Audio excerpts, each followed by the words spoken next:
We bite. No, just kidding. And once again, here we are at the New Mexico State Fair at the Indian Village. And I'm here with Debbie Tsosie and Tera Frank. And they are both from the Navajo Nation, and they are both from the National Indian Youth Council, right? NIYC. Yes. Okay, thank you for being here. And first of all, I guess, Debbie, tell us what brings you to the Indian Village.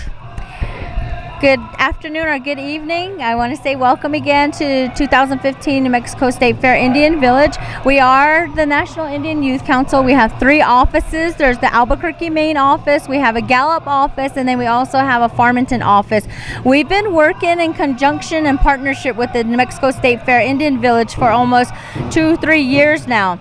And so how we work, and I'll have Tera explain this in a little bit, how we do our work program, but we also like to do community service and volunteer and outreach, and so we're always looking for ways to service our Native Americans here in the Albuquerque community.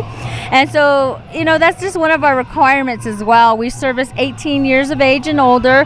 We service those participants who are looking for either work, job readiness, resume building, networking, job search skills. We service Native Americans who are looking for employment or some sort of work training. And then we also have another program called the Classroom Training Program. So we work with CNM, we work with UNM, we work with SIPI, Brookline, Carrington College, and we want to assist those students who are seeking their GED degree, or they're also seeking a vocational or associate's degree. And it's like a timesheet program. We pay them a stipend for attending classes, and then also they are on a timesheet program for the work program. And I'll have Tera explain that a little further.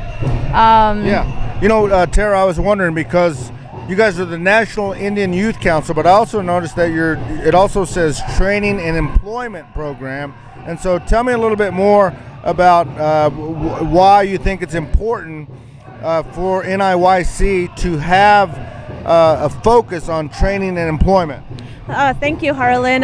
Thank you for having us today, and good afternoon, everyone. Again, my name is Tera Frank. I'm the job developer there at National Indian Youth Council, and just to answer your question in regards to that, many of our Native Americans, urban Native Americans that come out, seeking employment, often run into different barriers and, just a lack of getting out there and finding employment for themselves. And so, National Indian Youth Council is hosting that employment and training program. We're funded by Department of Labor. So, with that, they go through an intensive step with us, as far as, resume building, taking different assessments with us, just kind of guide them into a direction of employment, or to support them in what kind of career they should be going into. So with that being said, just like Deborah said, it's a timesheet process, and we pay our participants while they're housed at different businesses, what we call work sites. So we have a lot of communications with businesses here in the Albuquerque, nonprofit, for-profit, and so forth. And like Deborah said, we're really trying to get out there, and and thank you, Harlan, for giving us this time to introduce National Indian Youth Council, through the media and through the web. So, well, tell me more about how the U.S. Department, is it the U.S., is it federal grant that you get from the Department of Labor? Yes.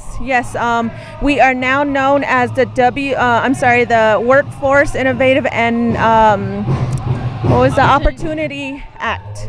And we were formerly known as the Workforce Investment Act. So name changed as of July 2015. Okay.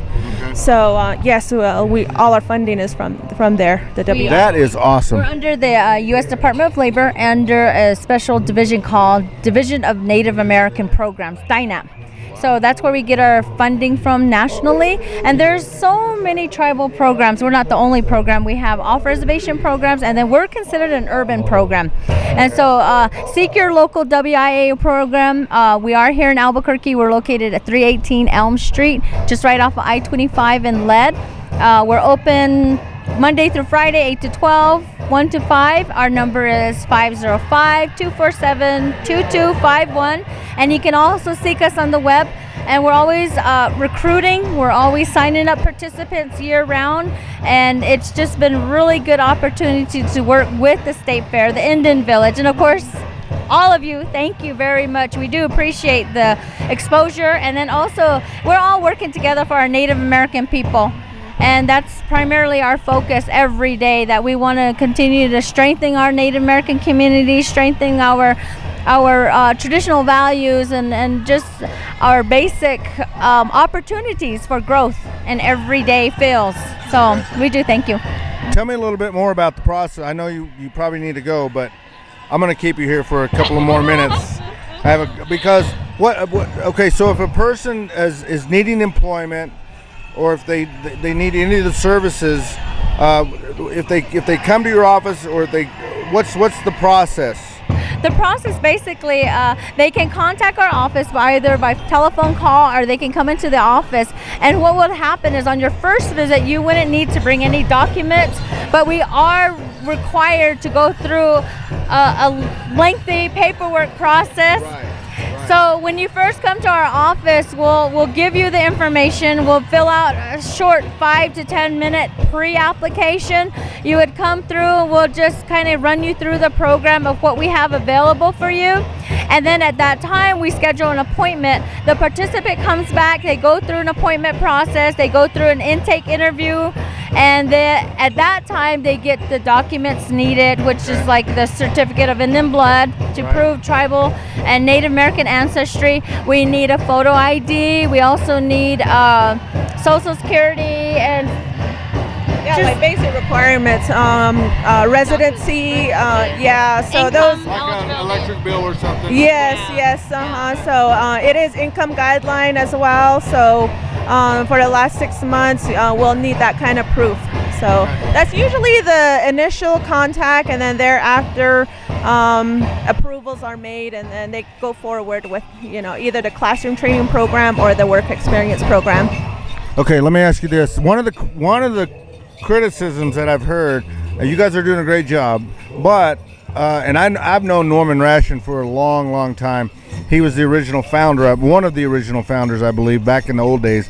But okay, so when the name National Indian Youth Council, does that make people think maybe it's just for youth?